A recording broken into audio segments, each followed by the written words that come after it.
আচ্ছা, তো যারা বন্ডেক্সে OKX ওয়ালেটটা খুলবেন কীভাবে জানেন না, তারা ভিডিওটা দেখলে মোটামুটি অ্যাকাউন্টটা করতে পারবেন। তো প্রথমত OKX ওয়ালেটটা প্লে স্টোর থেকে ডাউনলোড করে নেবেন।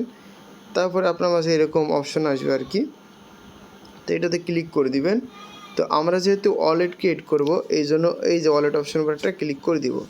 তো ওয়ালেট অপশনে ক্লিক দেওয়ার পরে এরকম লোডিং চলবে কিছুক্ষণ। তো লোডিং চলার পরে এই যে ইনপুট ওয়ালেট যেটা দেখতে পাচ্ছেন এইটার উপরে একটা ক্লিক করবেন। তারপরে এই যে প্রথমে যে অপশনটা দেখতে পাচ্ছেন এইটার উপরে ক্লিক করবেন। এইটার উপর ক্লিক করার পরে ওকে অপশনে ক্লিক করবেন। এবার এইখানে যে বন্ডেক্সের যে মিনিমাইক পার সেটা আপনারা সরাসরি এখানে দিয়ে দিবেন। তো পার্সটা দেওয়ার পর অবশ্যই কনফার্ম অপশনে একটা ক্লিক করে দিবেন। তো তারপর আপনাদের মাঝে এরকম ইন্টারফেস শো করবে, আপনারা এই যে ডিসকভার অপশনের উপরে একটা ক্লিক করবেন। তো তারপরে কিছুক্ষণ লোডিং চলবে, এই যে বন্ডেক্স ব্যানার উপরে একটা ক্লিক করে দিবেন।